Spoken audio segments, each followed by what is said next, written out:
In just 4 seconds, everything can change. 4 seconds was all it took for his life to collapse, the trust he built, the dreams he carried, and the people he believed in. And what happened next will make you question how far kindness can survive in a world full of betrayal. Before we begin, if you believe in real-life emotional stories that inspire kindness and truth, please take a moment to subscribe to Kindness Story Hub, like this video, and share your thoughts in the comments. Your support helps us bring more powerful stories that remind the world that kindness still matters. Now, let's begin. His name was Daniel Reed, a quiet man in his mid-30s living in a small town in Ohio. He wasn't rich. He wasn't famous. But he had something rare: he trusted people easily and believed that kindness always came back. Daniel worked as a project manager in a mid-sized construction company. He was known for staying late, helping others finish their tasks, and never saying no when someone needed help. His colleagues often said, "Daniel is too good for this world." But Daniel didn't see it that way. To him, being kind wasn't weakness. It was just how life was supposed to be. Everything started changing when a new opportunity came his way. A large development project was being launched in the city, and Daniel's company was competing for it. Winning this contract would not only bring massive profits but also secure jobs for hundreds of employees. Daniel was assigned to lead the proposal team. It was the biggest moment of his career. And he gave it everything he had.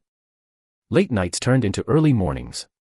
He worked weekends, skipped family gatherings, and poured his heart into every detail. 2 people were assigned to assist him, Mark and Stephen. They were experienced, friendly, and always praised Daniel's dedication. At least, that's how it seemed. Daniel trusted them completely. He shared his research, his designs, his ideas, everything. He believed teamwork meant openness. He believed they were building something together. But what Daniel didn't see was that Mark and Stephen were building something else behind his back. They had other plans. One evening, Daniel stayed late alone in the office, reviewing final documents. The office was quiet except for the hum of computers and the ticking clock. He felt proud. The proposal was perfect. He sent the final version to the company server before leaving. That night, something shifted. The next morning, Daniel walked into a storm he never expected. The CEO called an emergency meeting. The room was cold, tense, and silent. Daniel noticed strange looks from his colleagues. Whispers followed him as he entered. And then the CEO spoke. "Daniel, this proposal has been leaked to our biggest competitor." Daniel froze. His mind went blank. "That's impossible," he said. "I worked on it myself." But then the CEO slid a printed document across the table. It was their proposal. Exactly the same. Even Daniel's personal notes were there. But the author name on the submission was not Daniel Reed. It was Mark and Stephen. Daniel felt the ground disappear beneath him. "I didn't do this," he said firmly. "They were working with me. They had access to everything." But the evidence was already stacked against him. Emails showed that Daniel had shared files. Access logs showed his credentials were used. And worst of all, Mark and Stephen confirmed it. They claimed Daniel had been careless. That he had left files unsecured. That he was planning to take credit alone and sell the idea. It was a perfect lie. And Daniel had no proof to fight it. Within hours, everything collapsed. He was suspended pending investigation. His reputation was destroyed. Colleagues stopped talking to him. People he had helped for years avoided his eyes in the hallway. The trust he had built over years vanished in 4 seconds of betrayal. Daniel went home that day feeling like a stranger in his own life. He sat in silence, staring at the wall, replaying everything. He couldn't understand how people he trusted could do this. Days turned into weeks. He tried to defend himself, but no one listened. Lawyers said the evidence was weak. His company moved forward without him. The project he built was now in the hands of the same people who betrayed him. And Daniel was left with nothing. No job. No reputation. No answers. Only pain. But something inside him refused to die. One evening, while walking through a nearby park, he saw something that changed him. A young boy had dropped his ice cream and was crying. People walked past him, ignoring him. Daniel stopped. He knelt down, bought the boy a new ice cream, and wiped his tears. The boy smiled like nothing else mattered.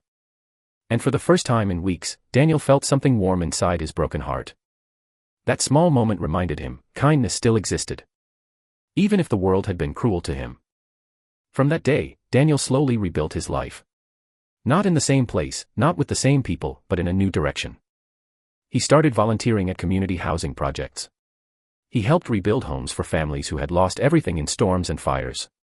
He used his skills, not for companies, but for people who truly needed them. Months passed. Then something unexpected happened. A journalist investigating the company scandal uncovered the truth. Internal messages showed that Mark and Stephen had deliberately framed Daniel to secure credit and bonuses.